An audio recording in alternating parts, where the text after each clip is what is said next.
docs got to know some stuff, but you know, if you bleed and you dying, you know, there's blood. He ain't got to ask you too many questions. I mean, I'm hurt. You know, fix it. And so have you lived a clean life? Yeah. Done any drinking or smoking? No, my mama wouldn't let me. So you know, so they took me in the operating room, and I was in there for 12 hours, all day, all night, and I come to had plaster everywhere. And old doc, he stands there. I've done a pretty good job on you. I said, you had some help. He said, what are you talking about? I said, the great physician looking after me. He said, I don't want to hear that. And he started out the door. And I couldn't talk real loud. I said, Doc, I love you. Jesus Christ loved you too. He died to save you. I don't want to hear it. Every day he'd come to see me. Every day I told him the same thing. Doc, I love you. Jesus Christ loved you too. He died to save you. Don't want to hear it.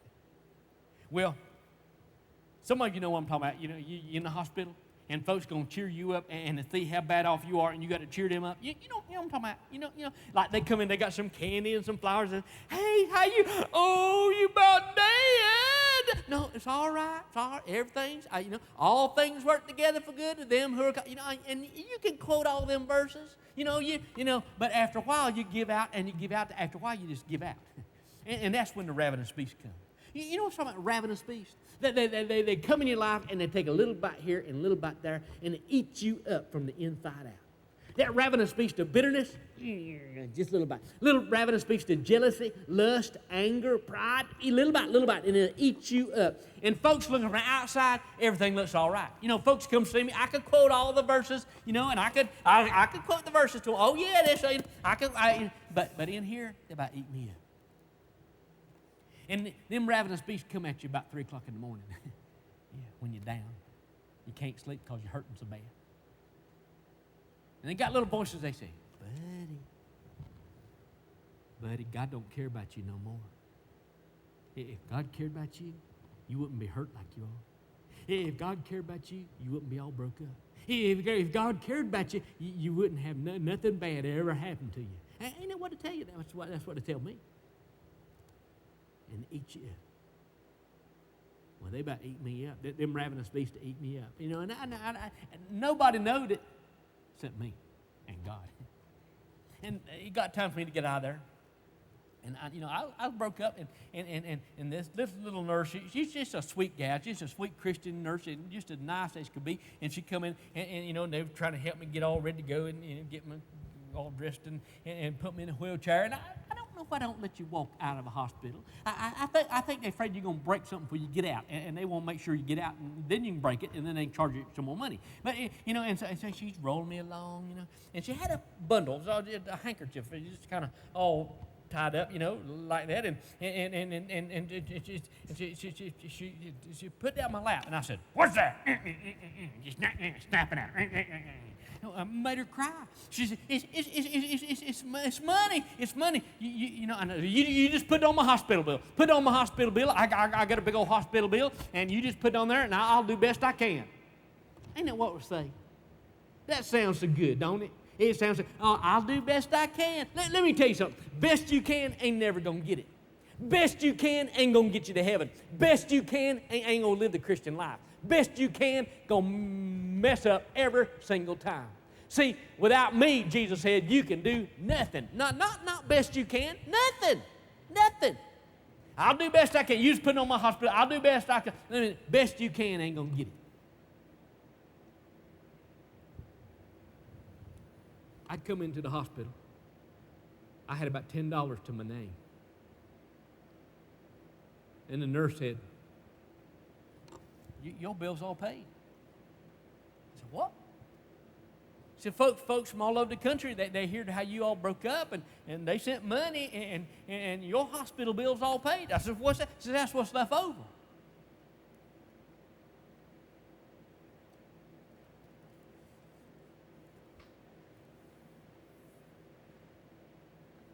Let me tell you something.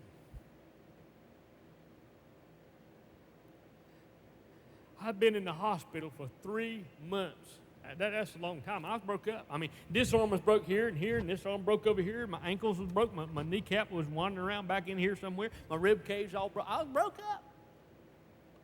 3 months in the hospital.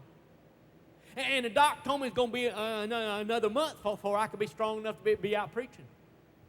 And in that bundle that she put down there, that was about what I'd done if I've been preaching for 4 months. You think God don't know? You think He don't know the end from the beginning? You think He don't know what's going on in your life? His thoughts of us are more in number than the sands of the sea. That's what Psalm 139 says. Here I'm mad with God, and see, when we ain't faithful, He's faithful still. I said, God, forgive me. Forgive my old hard heart. God, you got to kill them ravenous beasts. You got to take them away. And forgive me. And He'll always forgive. And I asked that nurse to forgive me, and she forgave me. It's good to be right with God. It's good to have forgiveness of God. God had met my needs. And I looked up, and that old doc, he was standing by the door, and I could holler now, and I said, Doc! Doc, I love you. Jesus Christ love you too. He died to save you. I know, buddy, because I asked Him in my heart last night. That old doc got saved. It's right here. It's right here. Verse 10, and the ransom the Lord shall return and come to thine with thongs and everlasting joy upon their head, that they shall obtain joy and gladness, and sorrow and thine shall flee away. See, some of you are away from God. And God says, come on to thine. Some of your life is like an old dry riverbed. It's like a desert. And God wants the desert to blossom like the rose. That's what Isaiah 35 says. God wants to do a work in your life.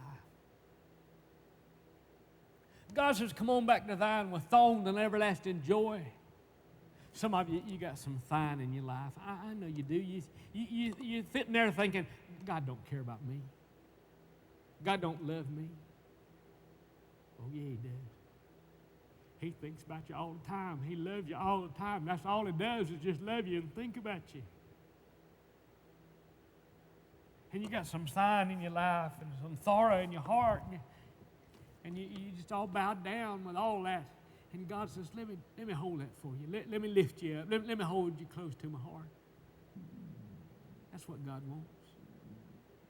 Some of you out there, you're thinking, I can't serve God. I can't be no preacher. I can't be no missionary. I can't be no Sunday school. I can't do that. I can't do that. And like God don't know. And I'm here to tell you, if God can use me, what can God do with some of y'all? I mean, some of y'all, you got more talent in your little finger, and I got my whole body. Come on back to thine. For some of you, your life's just like old dry riverbed. Some of you got some dragons in your life, and they just packing it down. Some of you got some lions in your life, and they eating you up. And some of you got some ravenous beasts, and they take a little bite here, a little bite there, and they eat you up from the inside out. And God can take care of all that.